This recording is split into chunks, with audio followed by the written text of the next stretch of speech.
ప్రభునందు ప్రియమైన మీ అందరికి కూడా హృదయపూర్వక వందనాలు. ఈ దినం అనుదిన వాక్యాన్ని చదువుకుందాం. 1 కొరింథీయులకు రాసిన పత్రిక 12వ అధ్యాయము 31వ వచనం. కృపావరములలో శ్రేష్టమైన వాటిని ఆసక్తితో ఆపేక్షించుడి, ఇదియు కాక సర్వోత్తమైనటువంటి మార్గమును మీకు చూపుచున్నాను. అపొస్తలుడైన పౌలు కొరింథీ సంఘానికి పత్రికను రాస్తూ కొరింథీ సంఘంతో మాట్లాడుతున్నాడు. దేని గురించి ఇక్కడ అంటే ఆసక్తితో ఆపేక్షించుడి అని మాట్లాడుతున్నాడు. మనకి దేవుని మీద ఆపేక్షణ ఉండాలి, అత్యాసక్తి మనకు ఉండాలి. ఆపేక్షించి వేటిని ఆపేక్షించమని చెప్తున్నాడంటే దేవునిలో కృపా వరముల కొరకు మీరు ఆపేక్షించుడి అనే వాక్యం సెలవిస్తుంది. ఈరోజు మనం కేవలం దేవునికి ప్రార్థన చేసినప్పుడు ప్రతిరోజు మన అవసరాల కోసం అడగడమే కాకుండా, మన నిమిత్తం ప్రార్థన చేయటం మాత్రమే కాకుండా, మనం ఇతరుల కొరకు కూడా ఉపయోగపడేవారుగా మన జీవితాల్లో మనం ఉండాలంటే ప్రతిదినము మన కోసం ప్రార్థన చేసుకుంటాం, మన అవసరాల కోసం ప్రార్థన చేసుకుంటాం.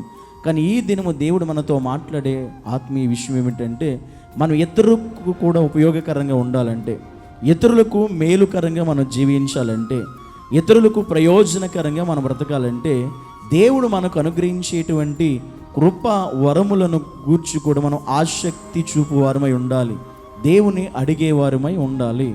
ఈ లోక సంబంధమైన వాటి మీద ఆసక్తిని వదిలి, ఈ లోక సంబంధమైన వాటి మీద మనస్సును వదిలి, ఈ లోక సంబంధ పరిస్థితులను పక్కన పెట్టి మనము అనేకులకు ఆశీర్వాదకరంగాను, అనేకులకు దీవెనకరంగాను, అనేకులకు మేలుకరంగా మనం మారాలి అనుకుంటే మనం దేవుని కృపా వరములతో, ఆత్మ వరములతో నింపబడే వారమై ఉండాలి. దేవుని మనం అడగాలి ప్రతి దినము కూడా, ప్రభువా నేను నీకు మహిమకరంగాను, అనేకులకు దీవెనకరంగా ఉండాలి ప్రభువా, నాకు నీ కృపా వరములతో, నీ ఆత్మ వరములతో నింపు ప్రభువా అని దేవుని మనం ప్రతి దినము కూడా మనం దేవుని అడిగేవారమై ఉండాలి. ఎందుకంటే దేవుడు తను అడుగు వారందరికీ కూడా ఆయన అనుగ్రహించు దేవుడై ఉన్నాడు కనుక మనం దేవుని సన్నిధిలో మన నిమిత్తం మాత్రమే కాకుండా ఇతరుల ప్రయోజనము కొరకే మనం బ్రతకాలి, మనం జీవించాలి. దేవుడు మనల్ని నిర్మించిన ఉద్దేశం అలాంటిదే.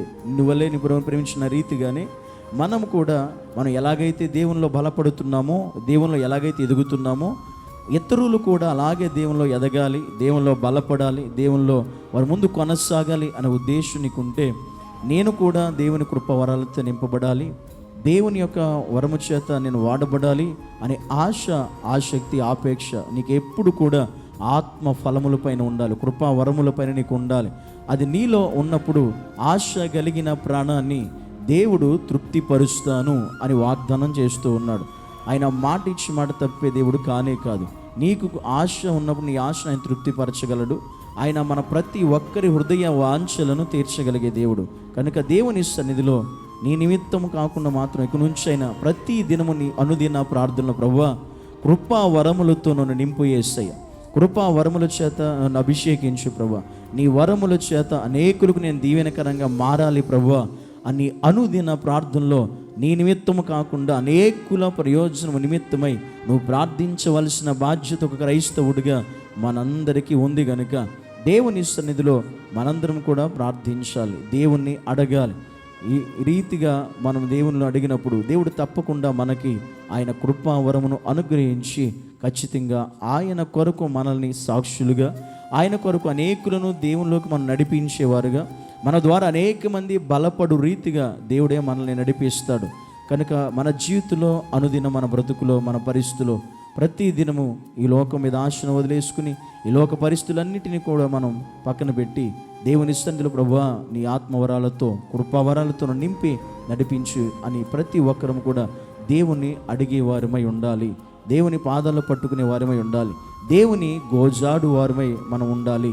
అలా ఉన్నప్పుడు దేవుడు మన ద్వారా అద్భుతాలు జరిగిస్తాడు, మన ద్వారా ఆశ్చర్యమైన కార్యాలు జరిగిస్తాడు. యేసుక్రీస్తు కూడా తను చేసిన పరిచర్య కాలంలో ఆయన బోధించాడు, అదేవిధంగా ఆయన స్వస్థపరిచాడు, అద్భుతాలు చేశాడు, ఆశ్చర్యకార్యాలు జరిగించాడు.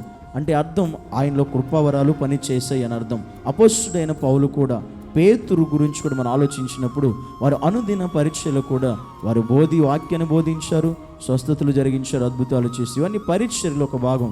ఇవన్నీ కూడా దేవుడు మనలను ఆయన కృపా వరముల చేత నింపి నడిపించడానికి ఒక మార్గం.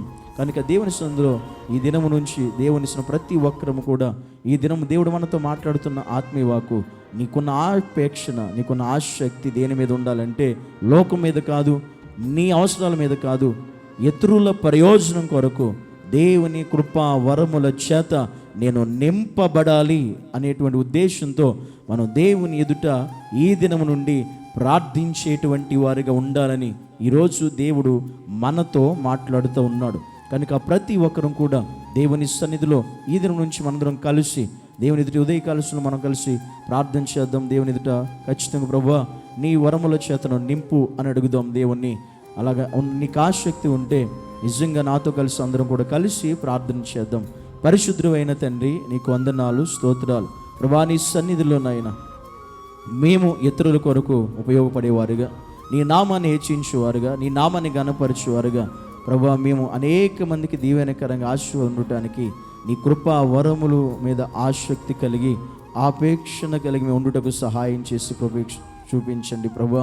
ఎవరైతే నిజంగా నీ పరిశుద్ధాత్మని వరము కొరకు, ఎవరైతే నీ సన్నిధిలో ప్రభువా నీ కృపా వరముల కొరకు ప్రార్థన చేస్తున్నారో వారందరికీ యేసు నామములో నీ యొక్క కృపా వరముల చేత నింపబడునుగాకని ప్రార్థిస్తున్నాను యేసయ్య.